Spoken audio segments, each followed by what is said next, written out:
Hai,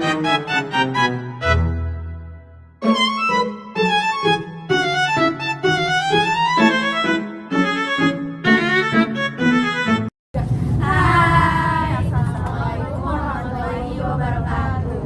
Kami dari kelompok 5 akan membahas tentang SDSP untuk mata kuliah Analisis Biomolekuler. Selamat menyaksikan.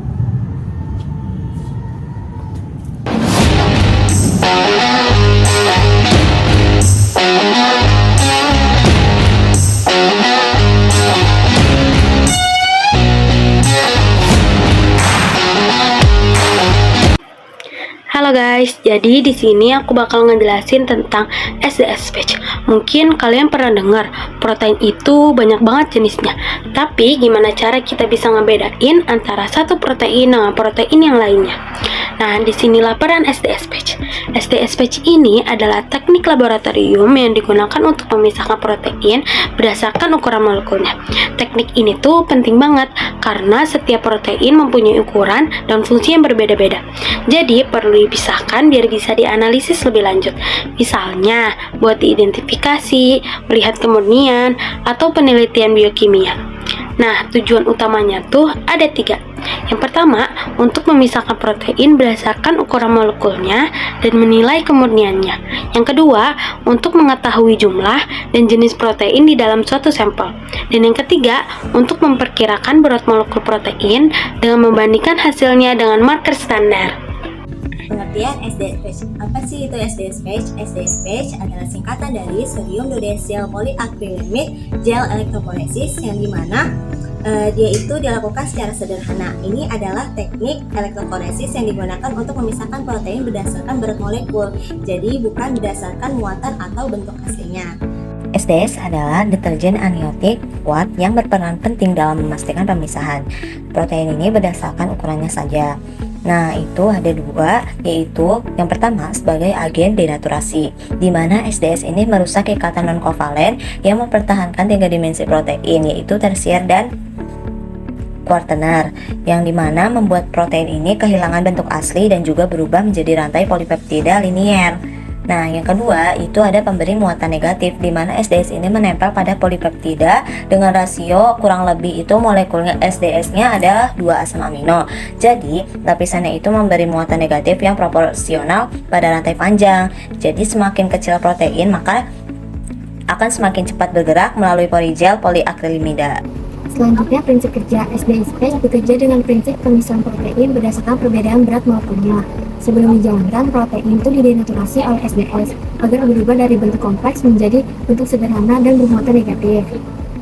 Gel polyacrylamida yang digunakan terdiri dari 2 lapisan. Yang pertama, starting gel, berfungsi untuk menyeragamkan posisi awal protein sebelum masuk ke bagian pemisahan. Yang kedua, separating gel, berfungsi untuk memisahkan protein berdasarkan berat molekulnya. Ketika arus listrik dialihkan, protein bermuatan negatif akan bergerak menuju kutub positif.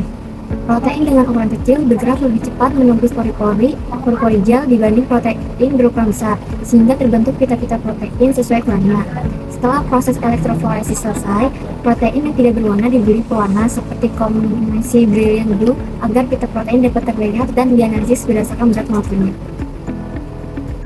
Jadi, langkah kerja SDSP secara teori itu ada beberapa tahap utama. Pertama, denaturasi protein.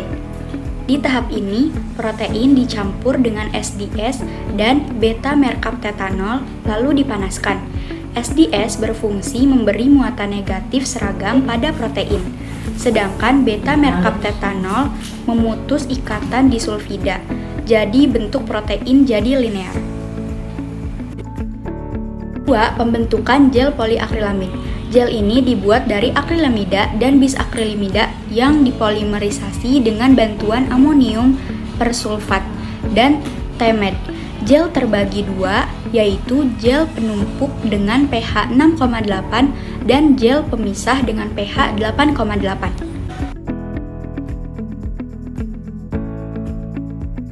Sisir plastik yang ditempatkan di atas gel penumpuk selama polimerisasi memungkinkan pembentukan sumur-sumur kecil di dalam gel.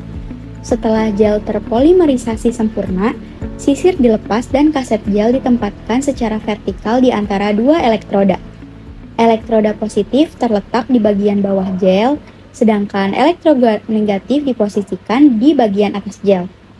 Gel dimasukkan ke dalam ruang dan sistem penyangga trisgilisin klorida dengan pH 8,3 dituangkan untuk memungkinkan kondisi arus melalui gel.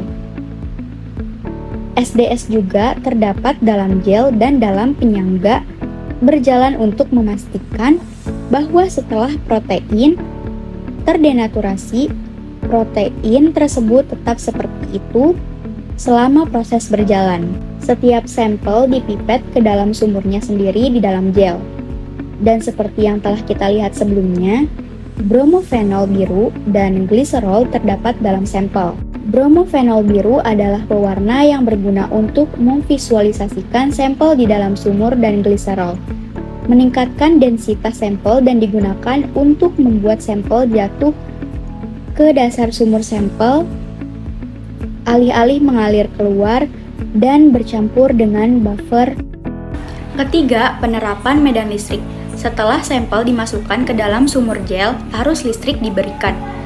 Karena sudah bermuatan negatif akibat SDS, protein bergerak ke arah elektroda positif. 4. Proses penumpukan atau stacking. Pada bagian gel penumpuk, protein dari berbagai ukuran akan ditumpuk menjadi satu garis sempit supaya masuk ke gel pemisah secara bersamaan. Terakhir, pemisahan dan pewarnaan. Di gel pemisah, protein dipisahkan berdasarkan berat molekul. Yang kecil bergerak lebih cepat, yang besar lebih lambat. Setelah itu, hasilnya bisa dilihat dengan pewarna seperti Comessi Brilliant Blue.